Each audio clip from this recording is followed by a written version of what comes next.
Hello everyone, I am back with my next video. Today we will discuss about class 10th, first chapter, chemistry, chemical reaction and equations. तो पहले हमें ये पता लगाना है कि केमिकल रिएक्शन और इक्वेशन में डिफरेंस क्या है। जब भी कोई रिएक्शन लिखी होती है तो हम नॉर्मली यही कह देते हैं कि ये केमिकल रिएक्शन है या इक्वेशन, किसी को कुछ पता नहीं चलता। इसकी कुछ प्रॉपर्टीज है जिससे हमें इनको डिफ्रेंशिएट करना इजी हो जाता है। तो पहले मैं आपको वो बताऊंगी, केमिकल रिएक्शन वो होती है जिसमें न्यू प्रोडक्ट बनता है और न्यू प्रॉपर्टीज के साथ बनता है। कहने का मतलब ये है कि जो भी रिएक्टेंट से प्रोडक्ट बनेगा उसकी प्रॉपर्टीज अपने रिएक्टेंट से बिल्कुल डिफरेंट होंगी और नई प्रॉपर्टीज होंगी, नई चीज बनेगी, न्यू प्रोडक्ट बनेगा। और केमिकल इक्वेशन में क्या होता है कि वही रिएक्शन को हम उसके सिंबल्स की फॉर्म में और फॉर्मूलेज की फॉर्म में उसको हम रिप्रेजेंट करते हैं। जैसे कि मैंने अभी रिएक्शन में आपको ये बता दिया कि hydrogen reacts with oxygen, hydrogen reacts with oxygen to forms water. This is an example of chemical reaction. But chemical equation में हम इसको इसके symbolic form में represent करेंगे। Hydrogen plus oxygen forms water with its balancing. Now types of chemical reactions, types of chemical reactions में की 5 types होती हैं। सबसे पहले आ जाता है combination reaction, decomposition reaction, displacement reactions, double displacement reactions and redox reactions.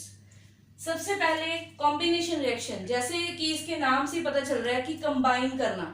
कोई भी दो या दो से ज्यादा रिएक्टेंट जब आपस में कंबाइन करते हैं और एक सिंगल प्रोडक्ट बनाते हैं, इसकी एक ये नीड है कि इसेंशियल है कि सिंगल प्रोडक्ट बनेगा। इसमें सिंगल प्रोडक्ट बनाएंगे तो उन रिएक्शंस को हम बोलेंगे combination reactions. Decomposition reaction, decompose means break down, तो ये बिल्कुल कॉम्बिनेशन का ऑपोजिट है।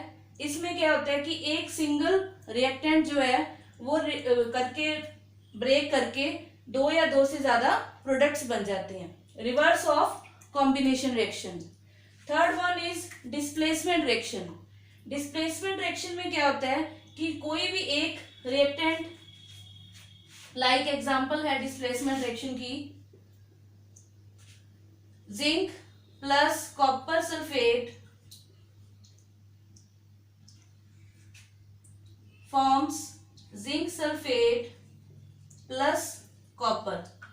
जिंक ने क्या किया, कॉपर को उसकी जगह से डिस्प्लेस कर दिया, उसको उसकी प्लेस से हटा दिया और खुद उसकी प्लेस लेकर जिंक सल्फेट बना दिया, प्लस कॉपर अलग हो गया। और डबल डिस्प्लेसमेंट रिएक्शंस में क्या होता है, उसमें भी बिल्कुल ऐसी एग्जांपल ही है। उसमें बस ये है कि दोनों के जो दोनों आयंस हैं वो एक दूसरे की को डिस्प्लेस करते हैं। For example silver nitrate plus NaCl forms NaNO3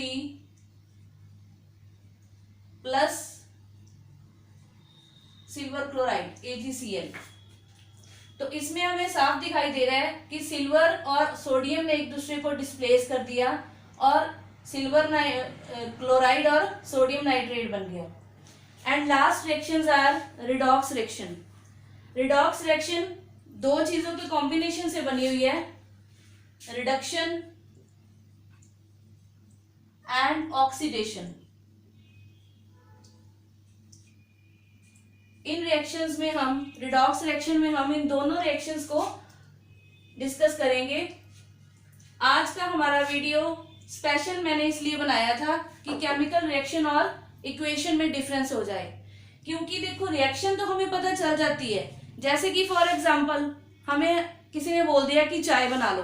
अब चाय बनाने के लिए उन्होंने बोल दिया कि उसमें पानी डाल दो, चीनी डाल दो, दूध डाल दो, चाय पत्ती डाल दो, लेकिन जब तक हमें उसके कंटेंट का नहीं पता होगा, क्वांटिटी का पता नहीं होगा, चाय बन तो जाएगी लेकिन वो पीने के लायक नहीं होगी।